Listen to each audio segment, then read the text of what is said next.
एक पति पत्नी के जोड़े को दो बच्चे हुए, दोनों ही बेटे।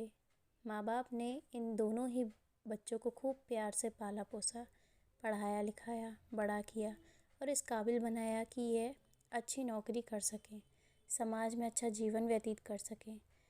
अपने बच्चों के लिए दिन रात कड़ी मेहनत करके एक बंगले जैसा 2 मंजिला घर बना कर दिया, ताकि दोनों बच्चे शादी के बाद भी एक साथ लेकिन अलग अलग कमरों में रह सकें, ताकि आगे चलकर कभी बंटवारे का विचार ना आए और इनमें लड़ाई झगड़े ना हो। दोनों बेटों को अच्छी नौकरियां लग गई, दोनों की ही शादी हो गई। बड़ा बेटा जो घर के पहले माले पर रहता था, उसको एक बच्चा भी हुआ। पोते का मुंह देखकर दादा दादी बहुत खुश हुए। सब ठीक चल रहा था, लेकिन थोड़े ही दिनों बाद बूढ़े पति की मृत्यु हो गई। जब तक पति जिंदा था, दोनों बेटे और बहू माँ का सम्मान किया करते थे। जैसे ही पति मर गया, दोनों बेटे और बहुएं हर दिन माँ की सेवा करना तो दूर, हर दिन खाना खिलाने के लिए भी राजी न थे।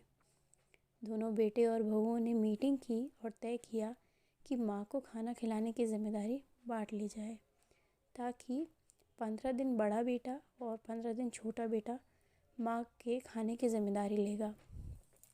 जिन बेटों को बिना रात दिन देखे भूख ना होते हुए भी और मनचाहा खाना हमेशा खिलाने के लिए जो माँ हमेशा तैयार रहती थी, अब उसी माँ को बेटों के यहाँ पर दिनों के हिसाब से खाना दिया जाता था।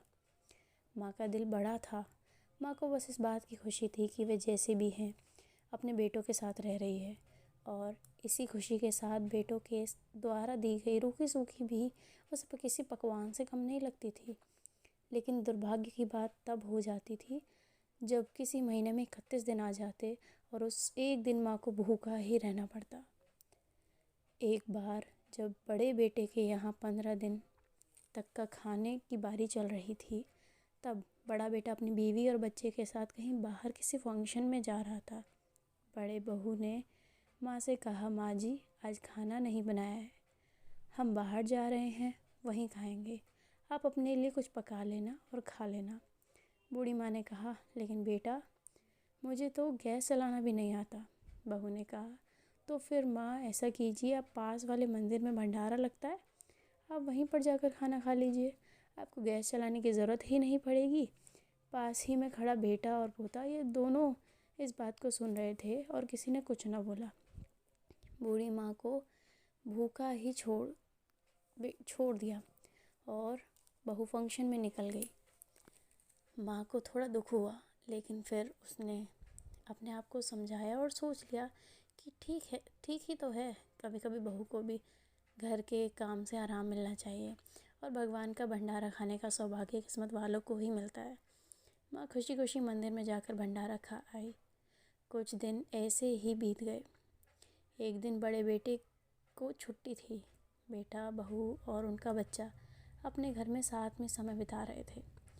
माँ बाप छोटे बच्चे को पूछ रहे थे कि वह बड़ा होकर क्या बनना चाहता है और क्या करना चाहता है। छोटे बच्चे ने बड़े ही सरल भाव से माँ बाप को उत्तर देते हुए कहा, वह बड़े होकर वकील बनना चाहता है, उसकी इच्छा इस घर से भी बड़ा एक घर लेने की है, लेकिन वह घर मंदिर के पास होना चाहिए। माँ बाप ने पूछा, घर के पास मंदिर क्यों होना चाहिए? तब बच्चा माँ बाप से कहता है, घर के पास मंदिर इसलिए होना चाहिए ताकि जब मैं बड़ा होकर किसी फंक्शन में बाहर जाऊं तो आप दोनों को ज़्यादा तकलीफ़ ना हो। मंदिर नज़दीक रहेगा तो आपको ज़्यादा दूर जाकर भंडारा नहीं खाना पड़ेगा।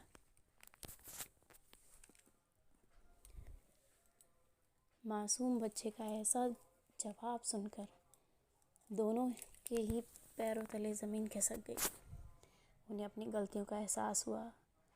अब जाकर हुआ जो उनके 5 साल के बेटे ने पहले ही कर लिया था। दोस्तों, दुनिया के हर माँ बाप यह सोचकर अपने बच्चों को बड़ा करते हैं कि वह उनके बुढ़ापे की लाठी बनेंगे, ना कि लाठी बनकर उनकी ही पीठ पर बरसेंगे। कर्म का चक्र निरंतर घूमता रहता है। दोस्तों, आज जो तुम दूसरों के साथ कर रहे हो, आगे चलकर तुम्हारे साथ वही होगा, ये तय है। इसलिए हमेशा याद रखो कि दूसरों के साथ वैसा ही बर्ताव करो जैसा तुम चाहते हो, बाकी लोग तुम्हारे साथ करें।